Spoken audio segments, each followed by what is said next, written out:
بسم اللہ الرحمن الرحیم۔ السلام علیکم۔ مان جاؤ بائی فائزہ افتخار۔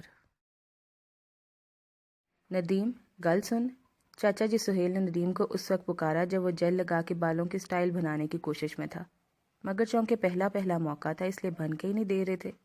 جی ابا جی، وہ برے منہ بناتا باپ کے پاس آیا۔ ذرا شالمی تو جا۔ ہیں جی اس وقت؟ وہ ہڑبڑا گیا۔ سنا ہے چائنا کے مال کی بڑی اچھی لاٹ آئی ہے۔ ابا جی، چائنا کا مال بھی کبھی اچھا ہوا ہے؟ ہم نے کوئی استعمال نہیں کرنا، بیچنا ہے۔ جا کے دیکھ کیا کام کا ہے تو 60,000 کا سامان اٹھا لا۔ اتنی رات کو کیا پتہ چلنا ہے مال کام کا ہے یا نہیں، سویرے دیکھیں گے۔ کبھی کمانے کی فکر نہ کرنا۔ تو کون سا کوئی جوان جہان لڑکی ہے جو رات کے وقت باہر نکلنے سے تجھے خطرہ ہو جائے گا؟ چا شاباش۔ میری موٹر سائیکل پنکچر ہے، اس نے تازہ بہانہ گڑا۔ تو مال کون سا تیرے اس کھچڑے پر آنا ہے؟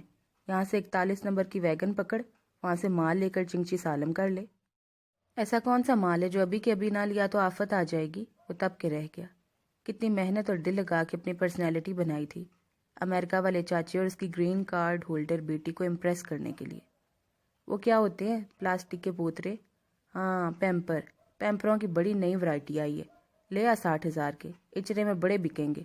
60 کے مال پہ 50,000 تو بچ ہی جائیں گے۔ کیا؟ اب میں بچوں کے پیمپر بیچوں گا؟ ندیم کا میٹر گھوم گیا۔ بیچنا ہی ہے، کوئی دھونے تو نہیں ہے جو تڑپ رہا ہے؟ میں یہ واحیات کام نہیں کر سکتا۔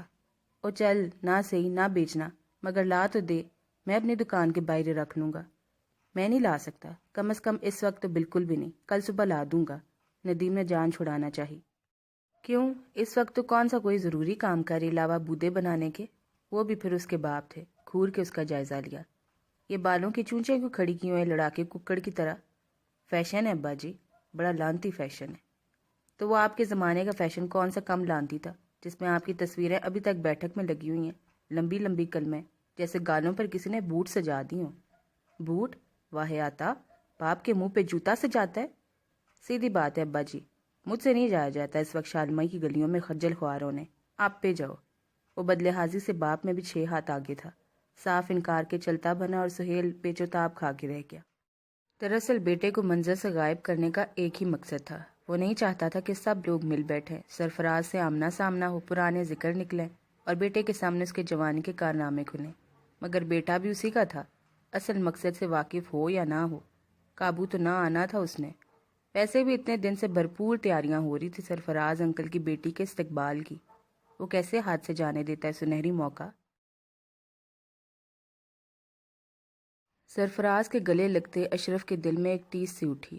اتنے سال اپنے خون سے الگ رہنے کی کسک اب جاگی تھی، اتنا ہی عرصہ ڈھیٹ پھن کے گزارا تھا، اب احساس ہو رہا تھا کہ اندر کتنی بھڑک تھی ایک دوجے کے لیے۔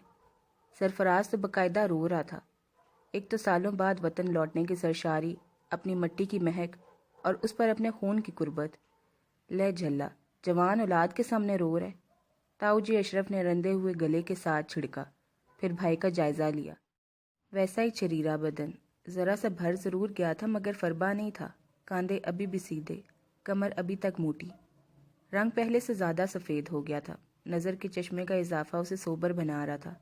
ہلکی بڑی ہوئی شیو سے اندازہ ہوتا تھا عمر کا، ورنہ سر کے بال تو ایسے مہارت سے ڈائی کیے ہوئے تھے کہ ایک سفید بال بھی نظر نہ آتا تھا، بس داڑھی میں برف گری ہوئی تھی اور سر کے بال آگے سے جھڑ کے کافی کم بھی ہو چکے تھے۔ سفر کی تھکن ذرا بھی نظر نہیں آ رہی تھی، حشاش پشاش بھینی بھینی مہک سے سجا وہ اپنی عمر سے 7-8 سال کم نظر آ رہا تھا، جبکہ تاؤ جی اپنی اصل عمر سے دگنے لگ رہے تھے۔ اب تو دادا جی کے ساتھ بیٹھے ہوتے تو 4-6 سال چھوٹے بھائی لگتے ان کے۔ بچے کدھر ہیں؟ تاؤ جی نے بھائی کے سراپے سے نظر چرا کے پوچھا، مبادا ان کی نظر ہی نہ لگ جائے۔ سامان کلیئر کروا رہے ہیں، آپ اکیلے آئے ہیں؟ ہاں، وہ سہیل تو دکان ہی دیر سے بند کرتا ہے، اکمل نے بھی کام پر جانا تھا، اجمل جماعت کے ساتھ نکلا ہوا ہے۔ ہاں ابا جی آئے ہیں میرے ساتھ۔ کدھر ہیں؟ سرفراز نے بےتابی سے ادھر ادھر نظر دوڑائی۔ ہیں؟ تاؤ جی اشرف کا بھی ماتھا ٹھنکا، 15-20 منٹ تو ہو چکے تھے انہیں سرفراز کے ساتھ حال چال پوچھتے، اور اس سے بھی 15-20 منٹ پہلے تک اس کا انتظار کرتے رہے تھے یہاں کھڑے ہو کر۔ ہاں یار، باتھ روم تک گئے تھے، دیر ہی لگا دی انہوں نے، میں دیکھتا ہوں۔ میں بھی چلتا ہوں ساتھ۔ نہیں تو کھلو، بچے باہر نکلے تو پریشان ہوں گے، میں بھی لے کے آیا۔ دینے کو اس نے تسلی دے تو دی تھی مگر اندر ہی اندر سخت پریشان بھی تھا کہ آدھے پونے گھنٹے سے دادا جی باتھ روم تو ہوں گے نہیں، باہر نکلے ہوں گے، اس طرف آئے بھی ہوں گے، اللہ جانے راستہ بھول کے کسی اور طرف نکل گئے، یا پھر باہر۔ وہ بوکھلاہٹ کے عالم میں ایک ایک واش روم میں جھانک رہے تھے، جو اندر سے لاک تھے۔ ان کے دروازے بجا بجا کے بلند آواز میں دریافت کر رہے تھے، ابا جی تسی ہو؟ جواب میں لانتیں ملنے پر اگلا در کھٹکھٹایا جاتا۔ باتھ روم سے اچھی طرح مایوس ہونے کے بعد ایئرپورٹ کے باقی مقامات کو کھنگارا گیا۔ اتنے میں کسی انجان نمبر سے مسلسل کال آنے لگی۔ گھبراہٹ اور پریشانی کے مارے فون سننے کا بھی وقت نہ تھا۔ وہاں سے نکل کے ایئرپورٹ میں موجود ہر اس شخص کو جا جا کے دبوچا اور اس کی گردن اپنی جانب گھما کے اس کا جائزہ لیا، جس نے دادا جی جیسے لباس پہنا ہوا تھا اور جس کا رنگ بھی پکا سیاہ تھا۔ اس چکر میں ایک بے حد مڑیل سے بندے سے تو میں بھی ہوگی۔ اشرف بھائی، آخر سرفراز نے اسے جا لیا۔ کیا ہوا؟ کہاں ہیں ابا جی؟ اور آپ میرا فون کیوں نہیں اٹھا رہے تھے؟ تیرا فون؟ اچھا، وہ تم فون کر رہے تھے؟ ہاں، پی سی او سے کر رہا تھا، فکر ہو رہی تھی مجھے اور بچوں کو بھی۔ ابا جی گواچ گئے نے سرفراز، تاؤ جی اشرف نے بوکھلا کے اطلاع دی، اور سرفراز کو غش سا آ گیا۔ یا اللہ، کتنی دعائیں مانگی تھی کہ اتنے سالوں بعد وطن واپس جا رہا ہوں۔ بچوں کے سامنے عزت رکھ لینا، کوئی نیا سیاپا جاتے ہی نہ گلے پڑ جائے۔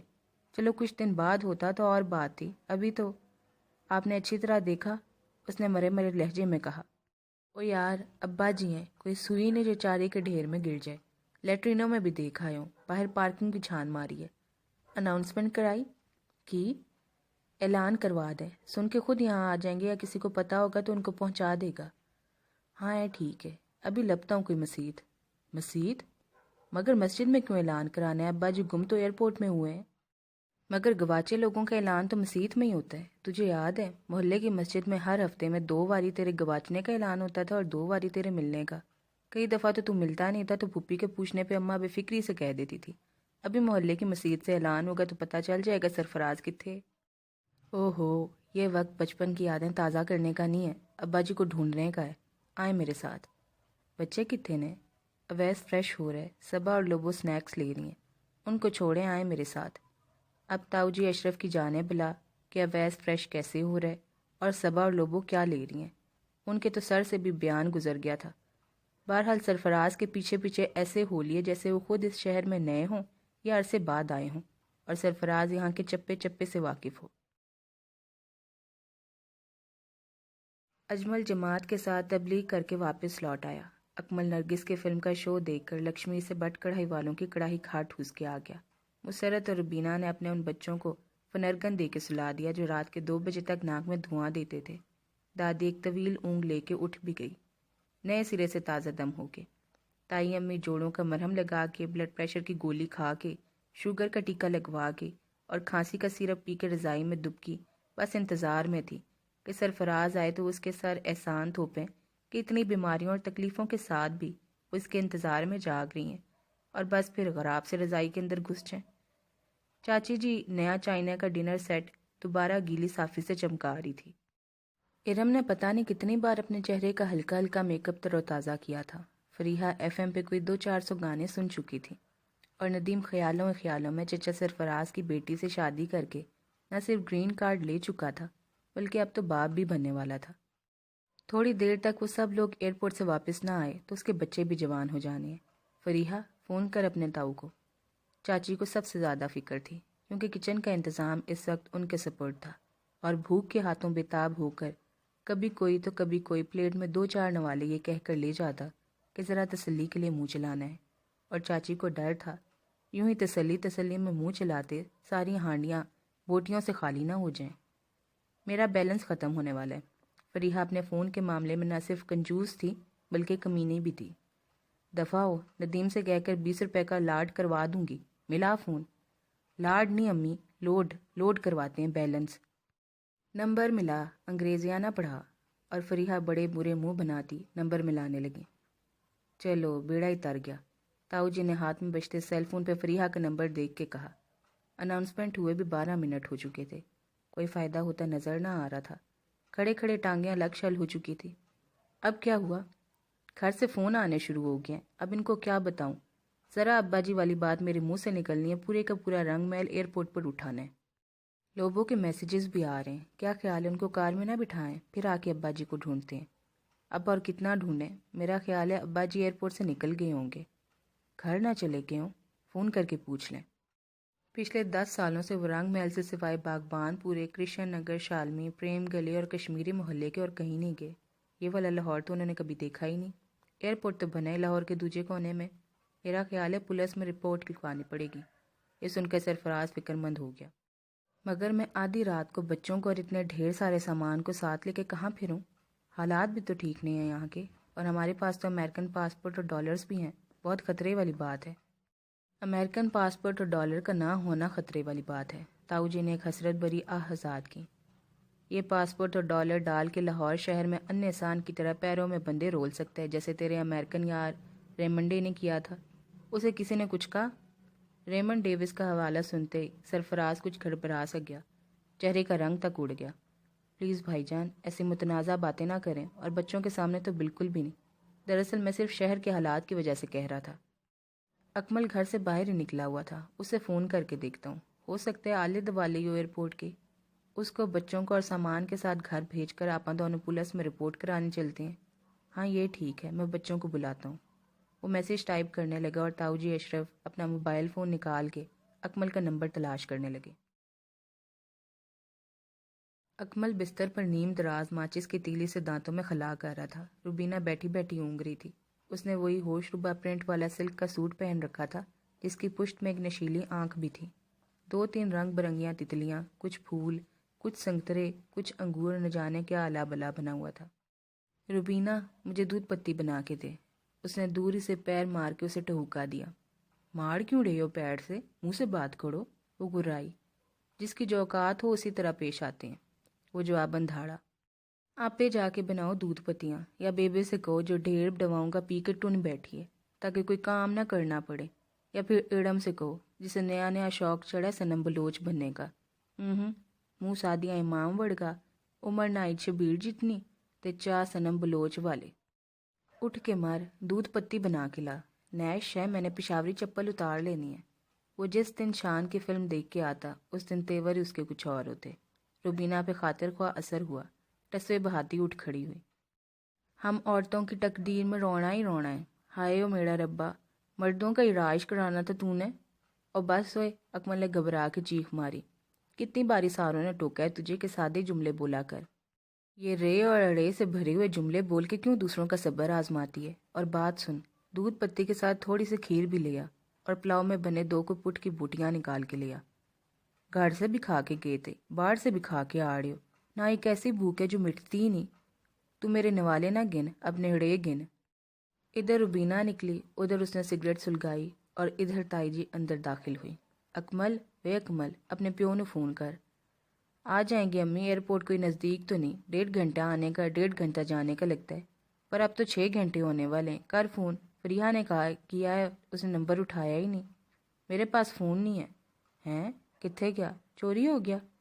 نہیں نہیں، چوری نہیں ہوا، ایسی میں نے ذرا، مگر تائیں امی نے اس کی پوری بات سننے کی زحمت ہی نہ کی۔ اچھا، بیچ آیا، بیڑا تریا، فلم دیکھنے اور تکے کباب کھانے کے لیے فون بیچ دیا۔ کب عقل آئے گی تجھے؟ بیوی بچوں والا ہو گیا، مگر کرتوت پورا اپنے چاچے پہ گیا ہے۔ سہیل بھی بڈھے وارے تک ایسے ہی کرتوت کھولتا رہے۔ او ہو، کوئی تکے کباب کھانے کے لیے نہیں بیچا فون، وہ تو میں نے روبینہ کے چاہ پورے کرنے کے لیے بیچا ہوگا۔ پرسوں لگا تھا اس کا نارکلی کا پھیرا، اس کی شاپنگوں کے لیے تو گردے بھی بیچتے، موبائل فون کیا چیز ہے؟ وہ کوئی میری بھی سنے گا؟ اب ہوا وہ آپس سے باہر، اور اب لگی ماں کو چپ۔ بیچا نہیں ہے فون، دیا ہے، بلکہ دیا بھی کیا، دادا جی نے دو بدو لے لیا۔ ابا جی نے؟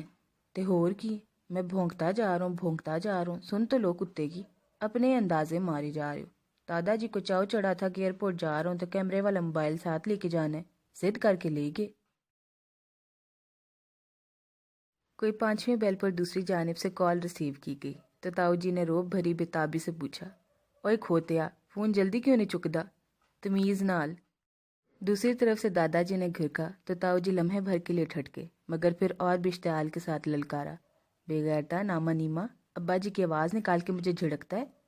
او تو ہے کتھے، مجھے نکال، میں پھنس گیا ہوں، کھوتے دے خرک، میں تیرا ہی پیو ہوں، میرے پاس ہے اکمل کا فون۔ ہیں ابا جی؟